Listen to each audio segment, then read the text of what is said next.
Recibimos ya en esta mesa de trabajo a Silvana Pastor, vicepresidenta de la Cámara de Energía del Ecuador, a quien agradecemos por atender esta invitación. Silvana, gracias por estar en este estudio.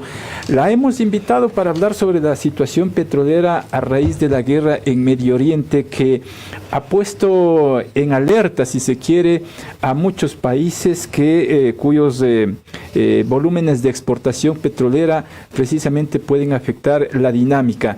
Y quiero empezar preguntándole en este sentido, Silvana, ¿qué movimiento puede generar? Me refiero a un movimiento, si se quiere, de crisis profunda, esta guerra en Medio Oriente. Bienvenida, buenos días. Buenos días, Jorge, gracias por la invitación. A ver, todo esto es una incertidumbre absoluta a nivel mundial, es decir, esta guerra se basa en el tema petrolero. Uh-huh. Es decir, hoy por hoy sabemos que esta guerra tiene una crisis que va a derivar a nivel mundial en una afectación económica importante. Como usted sabe, Irán controla mucho del tema de las exportaciones petroleras, uh-huh, inclusive por el paso en el canal de Hormuz, y hoy eso está bloqueado. Entonces, ¿qué sucede? Que eso hace con serias amenazas, además, serias amenazas, y hace que la demanda petrolera suba. Usted ha visto cómo están los precios del petróleo, hemos fluctuado entre 80, 90, 100, hasta 120, llegamos a estar en un momento, pero expertos y análisis petroleros a nivel mundial proyectan que si esto continúa podría llegar a los $200 por barril. ¿Esto qué hace? Evidentemente, para aquellos países que son productores y exportadores petroleros, hay un beneficio directo en su economía por el ingreso que van a tener.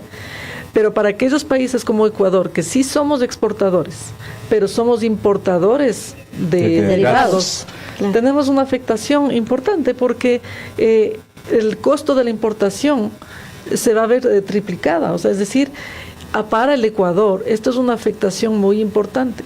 Recordemos que nosotros, si bien estamos produciendo y exportamos, más o menos para el ingreso del país, el ingreso representa 3.000 millones de dólares. Pero estamos importando diésel, gasolina, gas licuado, y hoy los precios están subiendo. Uh-huh. El momento que usted hace en este momento un análisis, prácticamente se compensa la subida de la exportación con el costo de importar. Pero eso es producto de que nuestro país no está produciendo lo suficiente en materia petrolera, porque de hecho la producción ha caído considerablemente. Esa es la incógnita que yo siempre tengo en por qué, si nosotros somos netamente un país productor petrolero, no nos enfocamos a producir. Es decir, nosotros teníamos hasta el 2014, más o menos 14, 15, 16, producíamos entre 560 y 530 mil barriles diarios. Hoy producimos 430, 450, son 100 mil barriles diarios menos para el Ecuador, en un periodo de 12 años, cuando en ese periodo de 12 años debería haber sido al contrario, ¿no es cierto? En lugar de decaer, incrementar. Silvana, pero precisamente por eso usted dice, ¿por qué siendo un país productor no nos dedicamos precisamente, nos enfocamos a subir precisamente los rangos de producción? Pero para eso se necesita un plan, se necesita voluntad política, se necesita presupuesto. ¿Existe eso? A ver, ¿qué falta? Yo tengo aquí mi incógnita que ayer hablábamos en la Cámara de Energía y decía, ¿hay realmente la voluntad del gobierno de incrementar la producción petrolera? ¿O se está viendo al sector petrolero como un sector que tiene un tabú? El tabú de contaminar, el tabú de que es una industria que no está apegada a la normativa ambiental. O sea, ¿cuál es la situación que hace que esta industria no se la permita crecer? Y todo lo contrario. Yo en varias entrevistas he mencionado que es importante mirar la diferencia de lo que era extraer petróleo hace 50, 40, 30 años a lo que es ahora. La industria petrolera hoy por hoy ha invertido en tecnología que le permite a usted extraer petróleo de manera limpia. Somos los que más invertimos en captura de carbono, en reutilizar nuestro propio gas para generación eléctrica, en reutilizar el agua de formación de los reservorios para generación eléctrica. Somos los primeros en proteger lo que es el tema de ruido y contaminación en la operación. Ahora ya no se extrae crudo en extensiones amplias, ahora en secciones muy pequeñas con una tecnología de de racimo, usted perfora y por debajo vienen los pozos. Es decir, debemos entender que la dinámica de extracción petrolera ahora es completamente diferente. Pero la pregunta es, ¿qué está pasando entonces? Pero el petróleo es nuestro principal ingreso. Y lo que siempre digo, todo lo que usted ve ahí, en nuestra vestimenta, el maquillaje, la medicina, todo está hecho de petróleo. Si somos un país petrolero, démosle la prioridad a producir petróleo. Entonces, ¿qué tiene que suceder para esto? Tenemos que trabajar en la reforma a la ley de hidrocarburos. ¿Para qué? Para que los campos petroleros que son apetecidos para la industria privada puedan ser delegados a ser invertidos y ser producidos por empresas privadas. Que Petroecuador pueda reestructurarse de manera que se vuelva una empresa eficiente, que se vuelva una empresa que garantíe la infraestructura petrolera y que sí, de alguna manera controle digamos, el sector estratégico, que controle el petróleo, pero que permita traer inversión extranjera. ¿Qué genera la inversión extranjera?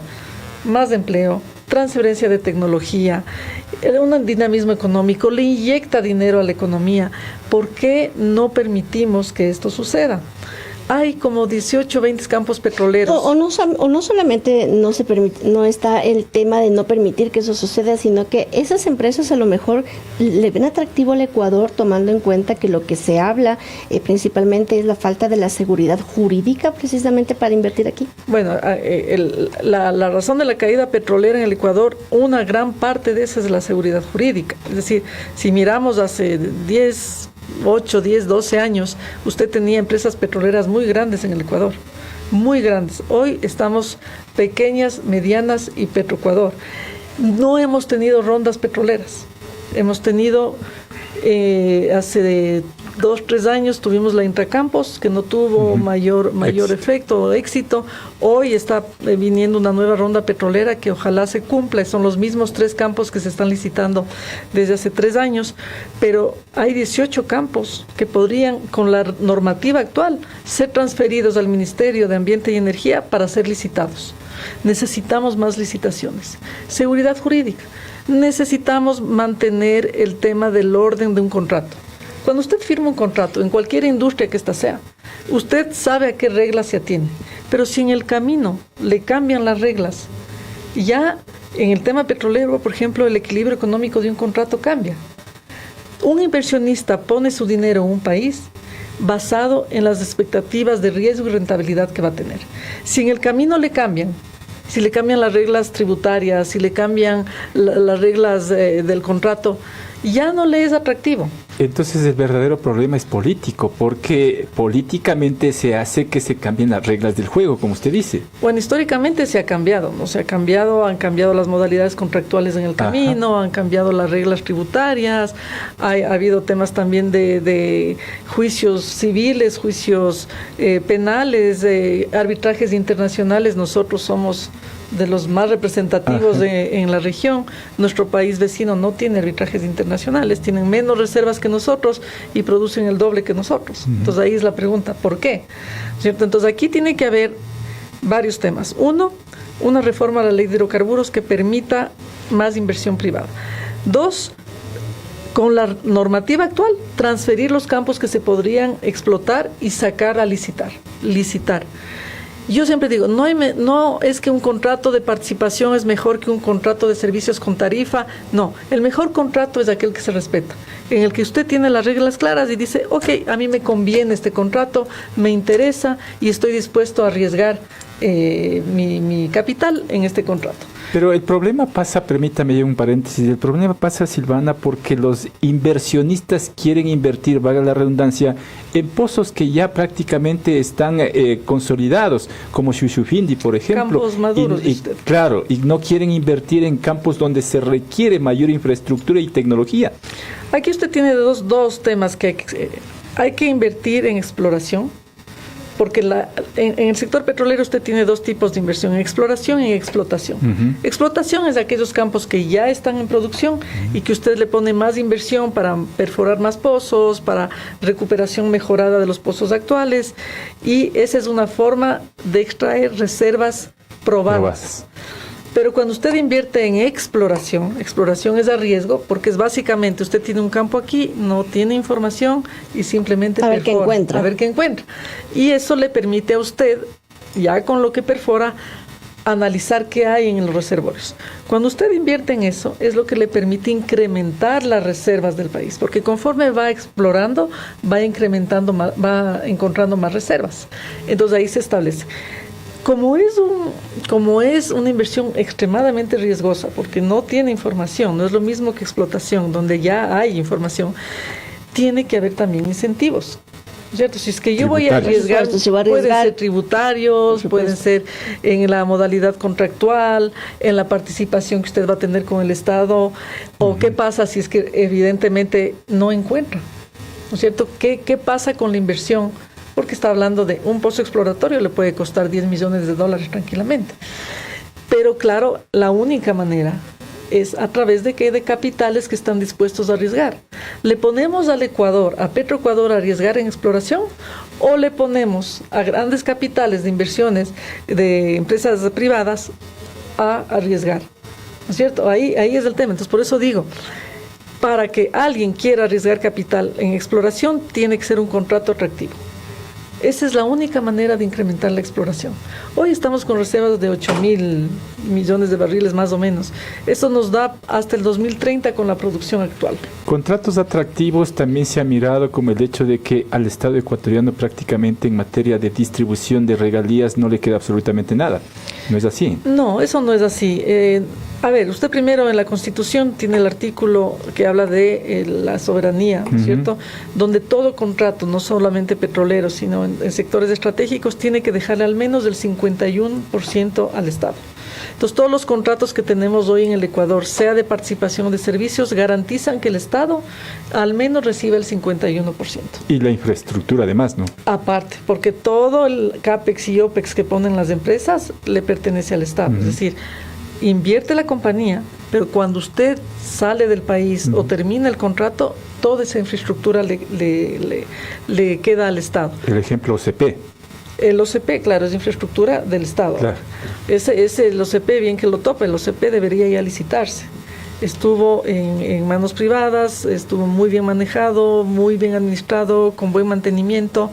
Claro, tiene un costo de tarifa de transporte para el Estado, pero hoy se revirtió y esto ahora está en manos del Estado. Entonces también implica a nivel de presupuesto del Estado invertir en mantenimiento, en tener esas facilidades operativas a pesar de que estas facilidades del OCP todavía tienen una capacidad de transporte de crudo importante.